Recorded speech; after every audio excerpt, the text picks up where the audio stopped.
Denise, I want to pitch something to you. And when we're done, you can say yay or nay, but I'm going to need a minute or so of your time. Cool? Denise, I know you look at the three of us and think to yourself, I can see them as strippers. With those legs and tits, they're making a killing. And little old me, if I stick around long enough, they're just going to murder me and get real freaky with my corpse, all for the benefit of a Super 8 camera. Is that it?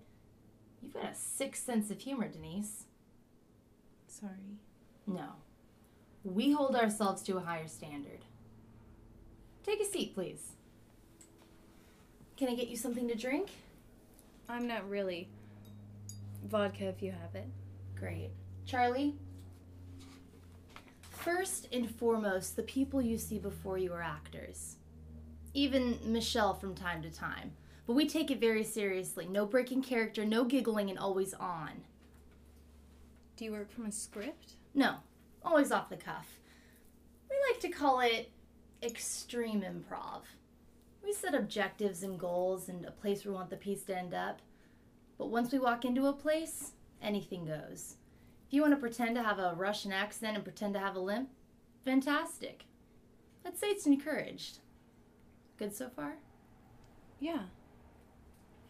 Ah, here we are.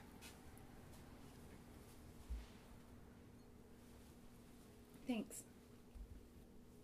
Denise, I'm going to be very frank with you.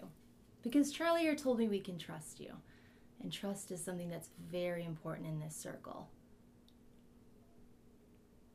She also told me that you're very good at improvising characters. And you're very good in high-pressure situations. True? Well, absolutely. You should see. Not yet. She also shared with me that things have been a little rough with some of these casting directors. As it can be. Finding jobs and thus making the money. We've all been there. And there is not a nice place to be. So we want to help you out. And in helping you out, you help us out. Now, here's your line. How can I help? Terrific. Now, if you agree, if you want to be one of the girls, we need you to be on our side no matter what happens tonight. I know that sounds vague, but things can get pretty crazy. That means no whining, no wanting to go home early, and always on. So when we walk into a place, you are committed to it 100%. We're going to run into about 3 or 4 random locations and just give them something on the spot.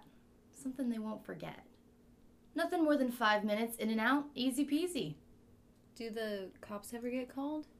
Unfortunately, yes. A necessary risk. Maybe one day they'll understand what we're trying to do, but I doubt it. Is that a problem? Well, shouldn't be. We did this sort of thing back in college, and I find that you just talk to them, they'll let you off without warning. Great. We'll make that your department then. I just think they don't like us making money out of it. You guys make money out of this? Like, We how do much? pretty well. A lot. We do pretty well. We don't like to brag. Now, let me go through a little bit of legal. If you get hurt in any sort of way, trip or fall, or God forbid, something worse, there's not a whole lot we can do for you. That's how we lost our last 4th, and it sucks. This is not a job that carries an insurance card, all right? I'll be careful. I'm sure you will be. So, Denise, does this sound like your cup of tea? Absolutely. Are you sure? Things can get pretty intense, and once you're along for the ride, we might as well consider you part of the family. So let me ask you again, Denise. Does this sound like your cup of tea? I'm in. Mazel tov! Now, I'm thinking head out around 9 or so. I'd like to get you into a costume, maybe a mustache, and the sooner we can get this rolling, the better. Mustache?